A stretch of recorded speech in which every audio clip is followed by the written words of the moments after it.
இப்பொழுதும் ஆபிரகாமை குறித்து இப்பொழுது நம்ம பார்க்க இருக்கிறோம்.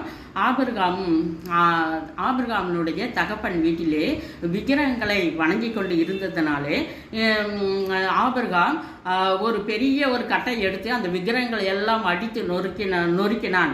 அதனாலே கர்த்தர் ஆபிரகாமோட பேசினார். நான் உன்னை ஆசீர்வதித்து உன் பேரை பெருமைப்படுத்துவேன், நீ ஆசீர்வாதமாக இருப்பாய். அதிலும் நீயும் உன் மனைவியும் இங்கே உன் தகப்பனுடைய வீட்டிலே சம்பாதித்த பொருட்கள் எல்லாவற்றையும் எடுத்து கானான் தேசத்துக்கு நீ புறப்பட்டு போ, அங்கே உன்னை நான் பெரிய ஜாதியாக்கி உன்னை நான் ஆசீர்வதிப்பேன் என்று சொல்லி ஆபிரகாமுக்கு கர்த்தர் வாக்கு கொடுத்தார். அதன்படியே ஆபிரகாம் தான் சம்பாதித்த பொருட்களை எல்லாத்தையும் எடுத்துக்கொண்டு கானான் தேசத்துக்கு போக புறப்பட்டான். கானான் தேசத்திலே போய் சேர்ந்தவுடன் கானான் தேசத்திலே ஒரு கொடிய பஞ்சம் ஏற்பட்டது. அது நிமித்தமாக ஆபிரகாமும் தன் மனைவி சாராலும் எகிப்து தேசத்துக்கு போக புறப்பட்டார்கள்.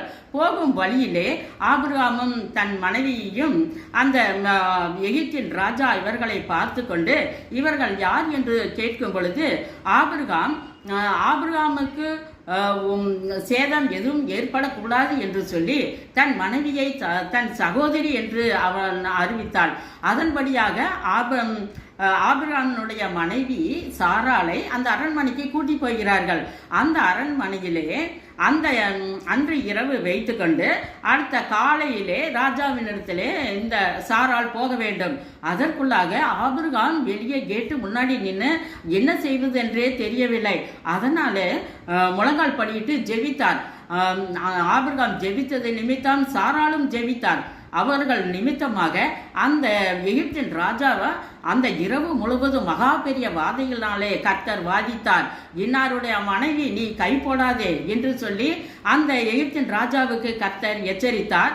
அதன்படியே காலையில் எழுந்து ஆபிரகாமை வரவழைத்து, நீ உன் சகோதரி என்று ஏன் எனக்கு சொன்னாய்?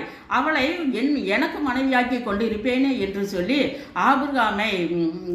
ஆபிரகாம் இடத்திலே சொல்லி, இதோ உன் மனைவி நீ கூட்டிக் கொண்டு போ, இவள் நிமித்தமாக என்னிடத்தில் இருக்கிற செல்வங்களை உனக்கு கொடுக்கிறேன், ஆடுகள் மாடுகள் ஒட்டகங்கள் கழுது எல்லாவற்றையும் ஆபிரகாமுக்கு கொடுத்து கர்த்தர் ஆசீர்வதித்தார். ஆமேன்.